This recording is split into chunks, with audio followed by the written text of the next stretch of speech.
आज सीतामढ़ी में भी मतदान है और सीतामढ़ी में रीगा मिल, एक चीनी मिल था जिसको 2019 में बंद कर दिया गया और बार बार कहा जा रहा है वहां के लोगों के द्वारा कि 18,000 लगभग कुछ एम्प्लॉय थे, उसको चालू किया जाए, लेकिन उसको नहीं चालू किया गया। सिर्फ यही नहीं, आप पूर्वी चंपारण चले जाइए, नवादा चले जाइए, मोतिहारी चले जाइए, हर जगह मोदी जी ने 2014 में वादा किया था कि हम चीनी मिल की शुरुआत करेंगे, लेकिन अभी तक कुछ नहीं हुआ। जो पहले से चल रहा था उसको भी बंद कर दिया गया। तो मैनिफेस्टो में बिहार को क्या दिया उन्होंने? स्पेशल स्टेटस कितना लोगे? 50 करोड़, 100 करोड़, चलो इतना देता हूँ, लेकिन 1 करोड़ भी रुपया उन्होंने बिहार को स्पेशल पैकेज और स्पेशल अटेंशन के रूप में नहीं दिया। और जहां भी इनके कैंडिडेट जा रहे हैं, कोई ऐसा लोकसभा इलाका नहीं होगा जहां से उनको विरोध का सामना नहीं करना पड़ रहा है। और विरोध का सामना में यही कि वहां तो ना नाला बना है, ना सड़क बना है, ना कुछ बना। मोदी जी के नाम पर आप लोग चुनाव लड़ते हो, मोदी जी हमारे यहाँ नहीं आते हैं, समस्या होती है। इस बार चुनाव बहुत लोकल हो रहा है कि सांसद महोदय हमारे इलाके में कितनी बार आए थे, सांसद महोदय हमारे इलाके में कितना काम किया। मोदी जी का चुनाव नहीं हो रहा है, पूरी तरीके से बिहार में मुद्दा आधारित चुनाव हो रहा है। मोदी जी के प्रोमिसेस को याद करके हो रहा है कि क्या कहे थे 14 में और क्या 24 तक किए हैं। जी, लोकल चुनाव हो रहा है एसएन सिंह साहब, लोकल चुनाव हो रहा है। कंचना जी के हिसाब से ये 543 अलग अलग चुनाव हो रहे हैं, मोदी जी का एक चुनाव नहीं है ये। किशोर जी देखिए, सही आज हमारी आरजेडी की बहन ने बहुत अच्छी बात कही। भाई बिहार के लोग क्यों आरजेडी को वोट करेंगे? उन्होंने देखा है आरजेडी के शासन कालखंड को, और आरजेडी के शासन कालखंड के बाद जब समर्थन ही कांग्रेस को करती थी तब भी देखे थे कि बिहार की क्या हालत थी। आज बिहार में विकास की बिहार भरे, आज संपूर्ण भारत से 25 करोड़ लोग गरीबी रेखा के बाहर निकल रहे हैं। आज बिहार में भी आवास दिया गया, उसी बिहार में बिजली जा रही है, उसी बिहार में पानी की व्यवस्था की गई है। 13 करोड़ हर घर जल नल योजना जो गई है वो बिहार में भी गया। इस नाते बिहार के लोग उस जातिवाद से ऊपर उठ गए, जहां जातिवाद के नाम पे दंगे फसाद खून खराबा होता था। तो निश्चित तौर पे बिहार की जनता ने जो 49 सीटें है ना, तो किशोर जी 49 सीटों में पिछली बार भी 40 सीटें भारतीय जनता पार्टी के खाते में आई थी, और उत्तर प्रदेश की तो 14 में से 13 सीटें आई थी, रायबरेली कुछ। इस बार 49 में से 49 भारतीय जनता पार्टी के खाते में इसलिए आ रही है क्योंकि संपूर्ण देश की जनता जान रही है कि आरजेडी का तो बिहार के बाहर कुछ है नहीं और कांग्रेस का बिहार में कुछ नहीं है।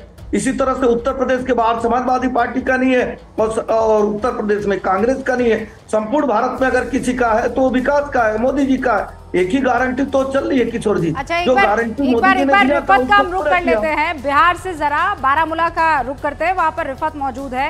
रिफत, वहां किस तरीके का आलम है? उमर अब्दुल्ला को हमने सुना कि पहले भी 24 कैंडिडेट थे, इस बार भी 24 कैंडिडेट है, क्या फर्क हुआ है? मुझे तो वैसा ही चुनाव लग रहा है। और जो साहब ये कह रहे थे कि मैं हारता हुआ उनको सबसे ज्यादा अच्छा लगूंगा, मैं तो कह रहा हूं मैं जीतना इसलिए चाहता हूं कि लोगों की मदद करूं।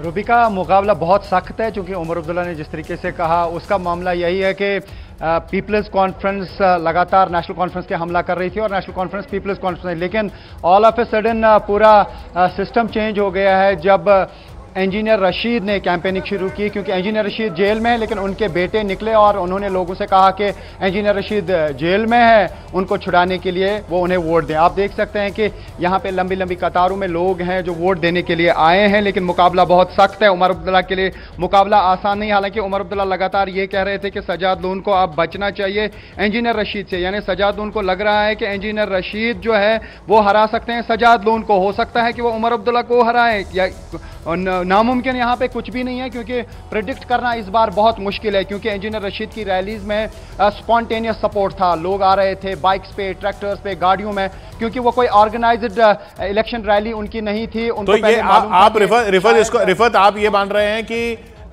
रहे हैं कि उमर अब्दुल्ला ने जो कहा कि सज्जाद लोन कह रहे हैं कि वो उनको हारते हुए देखना चाहते हैं, इसका मतलब सज्जाद लोन ये मान गए हैं कि वो तो नहीं हरा रहे, लेकिन इंजीनियर रशीद जो है वो शायद भारी पड़ जाए उमर अब्दुल्ला पर। देखिए, हकीकत यह है किशोर के दोनों को डर है कि क्या हो जाएगा, क्योंकि जिस तरीके से यहाँ पे कैंपेनिंग हुई, क्योंकि पहले तो एनआईए की क्लियरेंस उनको मिली, उसके बाद कोर्ट की, उसके बाद जो है जेल से एनओसी मिली, उसके बाद ही इंजीनियर रशीद का फॉर्म एक्सेप्ट किया गया। क्योंकि वो अभी भी एक्यूज्ड हैं, उनको कन्विक्ट जो है करार नहीं दिया गया, तो वो एलिजिबल थे इलेक्शन लड़ने के लिए। अब उनके दोनों बेटे जो हैं वो कैंपेनिंग कर रहे थे, उनके साथ लोग जुड़ते गए और सेंटिमेंट पे उन्होंने सपोर्ट हासिल किया लोगों का कैंपेनिंग के दौरान। लेकिन वो कितना वोटिंग मशीन में जाएगा वो देखने वाली बात होगी। क्योंकि अच्छा, मैं इससे पहले भी कितना एक्साइटेड वोटर है, और वोटर किन मुद्दों को लेकर पहुंच रहा है ग्राउंड पर? देखिए रूबिका, एक अहम चीज मैं बोलने वाला था, क्योंकि यहाँ पे एक कहानी जो है बहुत मशहूर है। कहते हैं कि जब बख्शी साहब यहाँ पे थे, वो उस टाइम प्राइम मिनिस्टर थे, उनसे किसी ने पूछा गया कि आपके साथ कितने लोग हैं। उन्होंने कहा था 40 लाख। तो कहा कि शेख साहब के साथ कितने हैं? कहा कि 40 लाख। किसी ने पूछा टोटल पॉपुलेशन तो इतनी है? कहा कि ये जो मेरे साथ हैं वो उनके साथ भी हैं। इस बार कौन किसके साथ है ये देखने वाली बात होगी। किसके रैली में अपने वोटर्स थे, किसकी रैली में दूसरों के वोटर्स थे, वो इस बार जो देखा जाएगा। लेकिन मुकाबला बहुत सख्त है, लेकिन ब्रिस्क पोलिंग होगी। देखिए अहम यह है कि पोलिंग कितनी होगी। ऐसा लगता है कि पुराना जो रिकॉर्ड यहाँ पे सेट था, बार था, वो था 41.83% 2009 में। लेकिन इस बार समझा जा रहा है 55 to 57 या 60 के दरमियान जो है वोटिंग होगी। और लोग बड़े उत्साहित हैं। लोग यहाँ पे सुबह से ही लंबी लंबी कतारों में हैं और अपना वोट दे रहे हैं। कई जगहों पे नेशनल कॉन्फ्रेंस को बहुत सपोर्ट है, कुछ जगहों पे पीपल्स कॉन्फ्रेंस को, कुछ जगहों पे इंजीनियर रशीद को, कुछ जगहों पे पीडीपी के भी हक में वोट जाएंगे। ये 4 कैंडिडेट्स हैं जिनको ज्यादा वोट मिलेंगे, लेकिन त्रिकोणी मुकाबला समझा जा रहा है नेशनल कॉन्फ्रेंस, पीपल्स कॉन्फ्रेंस और एआईपी जो इंजीनियर रशीद की पार्टी है। तो ऐसे में मैदान कौन मार लेगा। लेकिन एक चीज है, जब कोई फॉर्मर चीफ मिनिस्टर मैदान में होता है तो उसके लिए एक चुनौती बन जाती है चुनाव जीतना। न सिर्फ यहां पे फॉर्मर चीफ मिनिस्टर मैदान में है, बल्कि फॉर्मर कैबिनेट मिनिस्टर जो हैं वो सजाद लोन रहे हैं। जब बीजेपी और पीडीपी की हुकूमत थी उसमें वो कैबिनेट मिनिस्टर रहे हैं। तो उनका भी ये कहा जा सकता है कि सियासी मुस्तकबिल दाव पे है। इंजीनियर रशीद जीते या हारे तो उनका कोई मुस्तकबिल यहां पे दाव पे नहीं लगा है। लेकिन अगर वो जीतते हैं तो जरूर एक हिस्ट्री होगी और ये कहा जा सकता है कि जेल में रह के भी कोई शख्स जो है इस लिहाज से उनका दाव पर लगा है कि जेल से निकालो। मैं तो बहुत कम ऐसे उम्मीदवार देखे हैं जो कहते हैं कि मुझे इसलिए जिताओ क्योंकि मुझे जेल से बाहर निकलना है। जेल से चुनाव तो बहुत लोगों ने लड़े हैं, लेकिन जेल में रहते हुए ये कि मुझे इसलिए जिताइए क्योंकि मुझे जेल से निकलना है, ये बहुत कम हुआ है। रिफत बने रहिएगा, 3 खास मेहमान हमारे साथ बने हुए हैं। अजीज साहब, बारामूला का जिक्र तो हमने कर लिया, लेकिन उत्तर प्रदेश में इस बार लहर ये क्या बता रही है? देखिए रूबिका जी, अभी सिंह साहब की बात चल रही थी, ये मुझसे बात हो रही? जी सवाल है। जी बोले। देखिए अभी किशोर जी ने कहा और यशवंत सिंह के ऊपर कि साहब उनके मैनिफेस्टो में था, वो बात को रख रहे थे। उनके मैनिफेस्टो में 2 करोड़ नौकरी भी थी, उनके मैनिफेस्टो में बुलेट ट्रेन भी था, स्मार्ट सिटी भी था। वो सब कहां गया? क्या जनता इन पर बात नहीं करना चाहती है? क्या बीजेपी इस पर सवाल का जवाब नहीं देगी? आप मैनिफेस्टो के बात तो करते हैं लेकिन मैनिफेस्टो पे अमल नहीं करते। आप ही ने कहा था कि हवाई चप्पल वाले हवाई जहाज पर चलेंगे।